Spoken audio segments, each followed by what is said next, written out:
Assalamu alaikum to my lovely nurses. I hope you are fine and your family is good.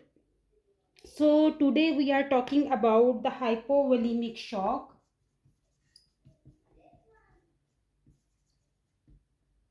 Hypovolemic shock. So what is hypovolemic shock? Hypo mean low, volemic mean volume. So low volume. In the hypovolemic we have the fluid loss. Low volume, that is hypovolemic shock. So what is fluid loss? The fluid loss is decrease intravascular volume, decrease intravascular volume. If the intravascular volume is decreased, what will happen? Decrease perfusion, and impaired cellular metabolism. Mean for the blood volume or the volume is less, the cardiac output is less, the heart is not pumping the much volume, so the volume, the proper amount of volume is not going to the other part of the body. So due to this reason we have decrease intravascular volume and the decrease perfusion. Number 2, decrease venous return. Decrease venous return. If we have decreased venous return, then what will happen? Decrease venous return, decrease cardiac output. If cardiac output is decreased, what will happen? Our systemic vascular resistance will increase. Systemic vascular resistance. I will give you one example there. For example, the superior vena cava and the inferior vena cava, they are giving not improper volume of blood, decreased volume of blood going to the right heart from the superior vena cava or inferior vena cava. The blood volume, the less blood of volume going to the right heart. So what will happen? If the less volume going to the right heart, then the pulmonary veins, so the right heart will give the decreased amount of blood to the lungs. So the pulmonary arteries and pulmonary veins will receive less blood, and the less blood goes to the both our lungs. So what will happen? If the less blood goes to the lungs, the pulmonary capillary wedge pressure will increase. Pulmonary capillary wedge pressure will decrease. So due to this reason, system to system, if heart will not give proper blood, the proper volume to the other parts of the body, and the other part also have a decrease the blood volume, and in the lungs what will happen? The pulmonary capillary wedge pressure will be also decrease. Now from the lungs, the less blood is going to the left heart. Decreased volume goes to the left heart. What will happen if the left heart will receive decreased volume? The cardiac output will be decreased. If cardiac output will decrease, as I told you before, the decreased venous return. Due to this reason, the decreased cardiac output, and due to decreased cardiac output, our systemic vascular resistance will increase. Systemic vascular resistance will increase. Mean all systems are not receiving proper volume of blood, so they are resistance. They are trying to push the more blood, but there is no proper volume of blood, so systemic vascular resistance will increase. Now what's the causes? What's the causes of hypovolemic shock? One more thing, this hypovolemic shock is the more common cause of the shock. So hypovolemic shock, what's the causes? The causes is, first is hemorrhagic.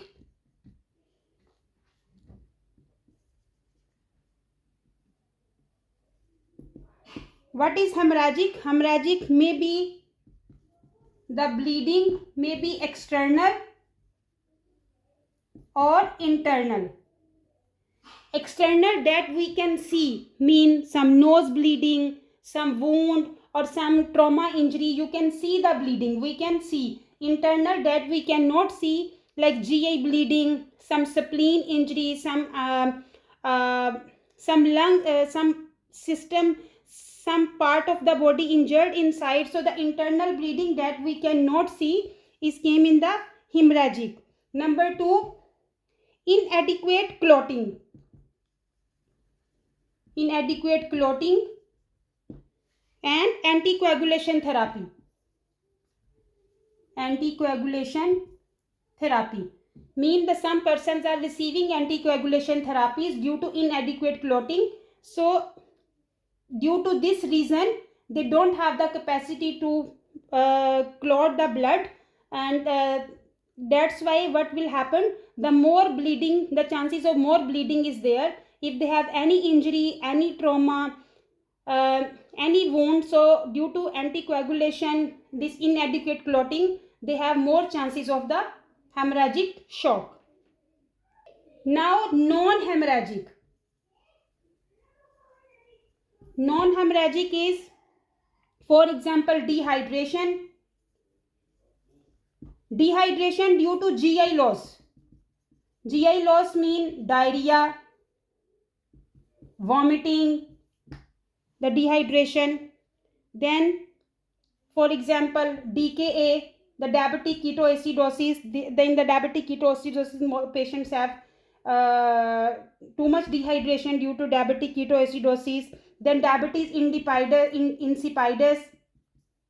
Diabetes insipidus due to lack of ADH, the antidiuretic hormone. The antidiuretic hormone is less in the diabetes insipidus. There is also a too much dehydration in diabetes insipidus, the loss of fluid. And then there is a burn patient. Burn patient have also dehydration, the hypovolemic shock and the heat stroke. Then the third spacing. Third spacing, what is third spacing? The fluid shift occur. Maybe like, for example, some patients have crushing injuries. Crushing injuries, what will happen? The fluid goes to the intravascular spaces to extravascular spaces due to crushing injuries. So due to this reason, patient have the hypovolemic shock, more chances that intravascular spaces to extravascular spaces, the fluid is shifting. Now we will talk about clinical features, the signs, symptoms, how we will know patient have the hypovolemic shock. So first is hypotension, decreased blood pressure, tachycardia, increased heart rate, tachypnea, increased respiratory rate, electrolyte disturbance,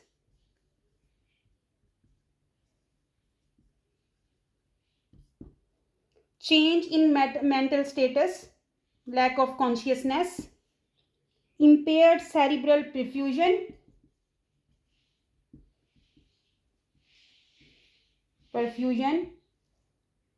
anxious, dizziness, confusion, oliguria, less urine output, impaired peripheral perfusion,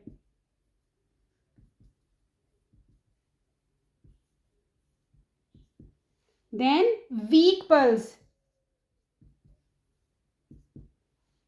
cool, clammy, pale skin,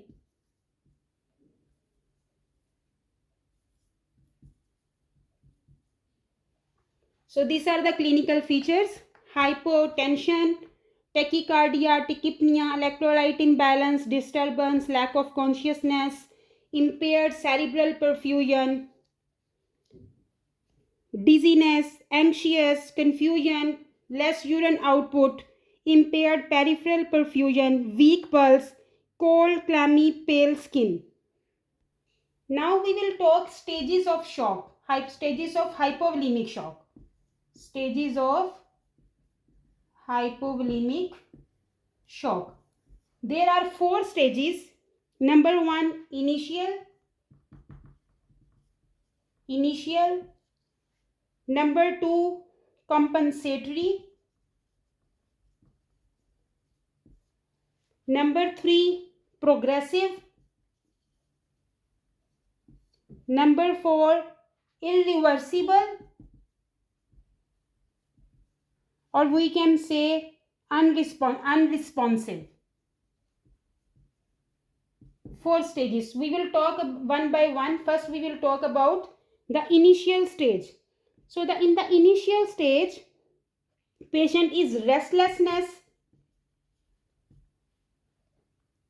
heart rate increase, and the skin is cool and pale. Skin is cool, pale, and agitation.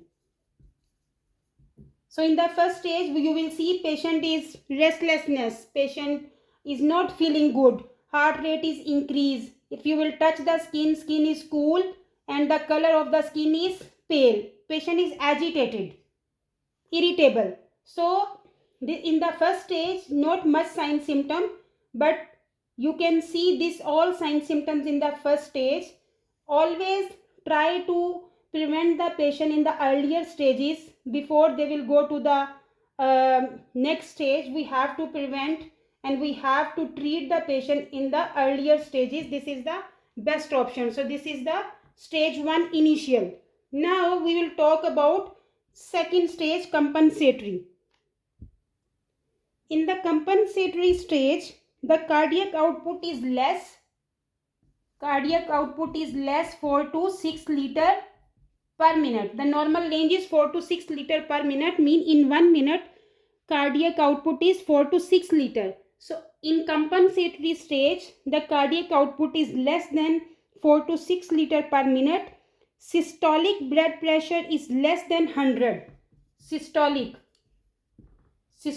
blood pressure is less than 100 millimeter per mercury.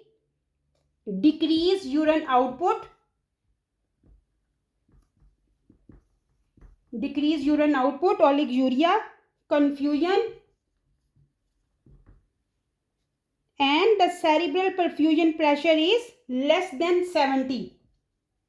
Cerebral perfusion pressure is less than 70 millimeter per mercury.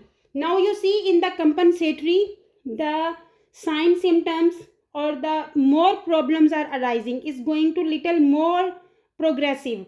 So second stage, see cardiac output also less, there is systolic blood pressure is also less, urine output is less, cerebral perfusion pressure is also less.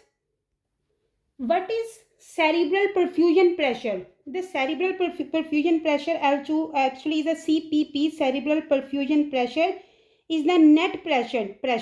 If that blood is the cerebral blood flow to the brain. So how much volume is going to the brain? So it must be maintained with the normal limits, because too little pressure could cause brain tissue to become ischemic, mean there is no proper oxygen going to the brain. And if it's too much, what will happen? It will increase the intracranial pressure. So it should be to the we have to maintain this the level of the cerebral perfusion pressure.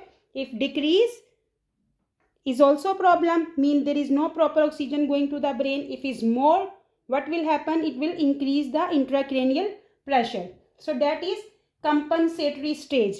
Now we will talk about the third stage, progressive stage. In the progressive stage, see from the word you can see progressive mean is now making more problem. So progressive mean there is a edema, excessive low blood pressure, blood pressure. Now dysrhythmias. ECG is making problem now. Dysrhythmias. Weak and threaded pulse. Weak and thready pulse. Mean the pulse is, when you feel the pulse is not good. Is weak pulses. Dysrhythmias. There is edema. There is more excessive low blood pressure. So this is the third stage.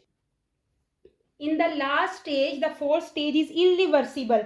See, irreversible or unresponsiveness mean whatever you are giving to patient, you are not taking any response. Is not reversible stage. So we always try, is the priority to intervene in the early stages of shock to prevent progression to the later stages. So always intervene, try to intervene in the earlier stages. So in the fourth stage is unresponsive to vasopressors, mean we are giving vasopressors and anatropics, no, so whatever you are giving is not responding, unresponsive to medication. There is profound hypotension,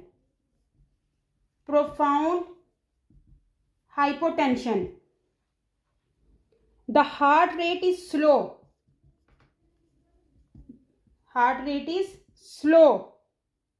then the multiple organ failures.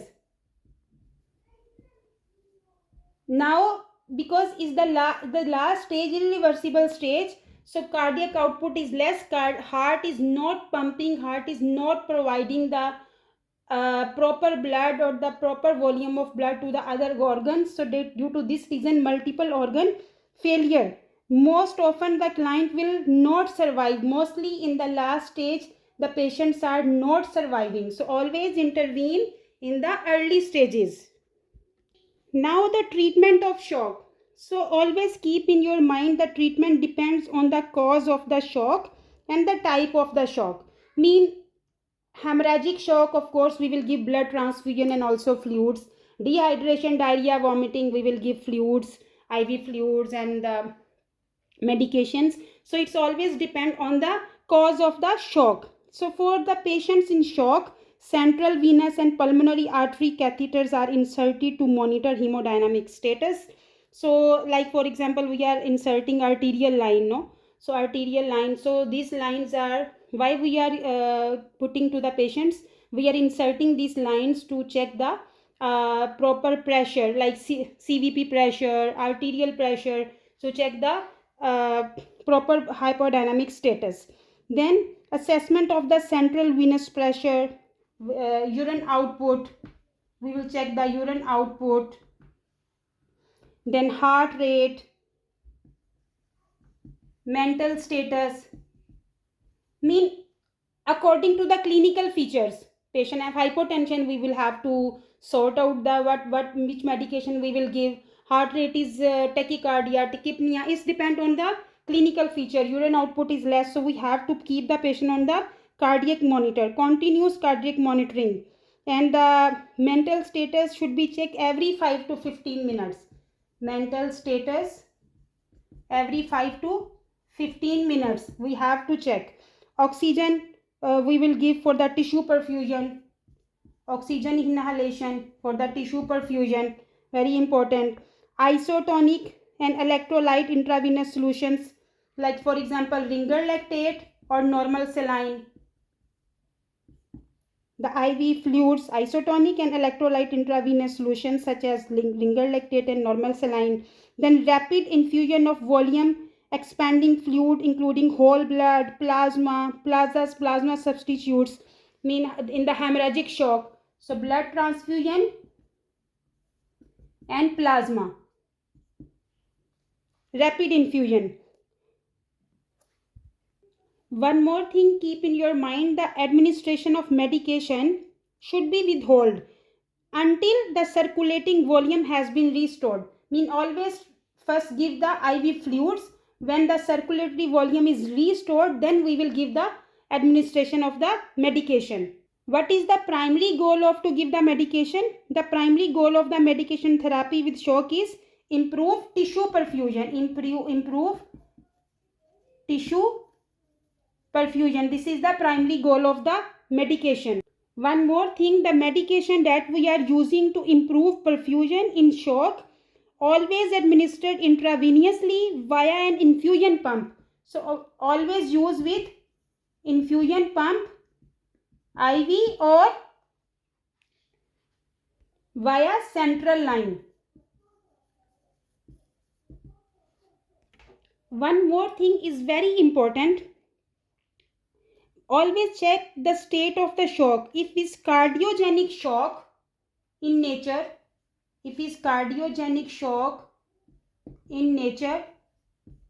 what will happen? If the cardiogenic shock in nature, the infusion of volume that we are giving to the patient can cause pulmonary edema. What can cause pulmonary edema? So in this case, the pulmonary edema. So in this case, we have to restore the cardiac function. So our priority is restore the cardiac function. So how we can restore the cardiac function? The cardiotonic medications. What is the cardiotonic medication? Like digoxin, dopamine, and norepinephrine.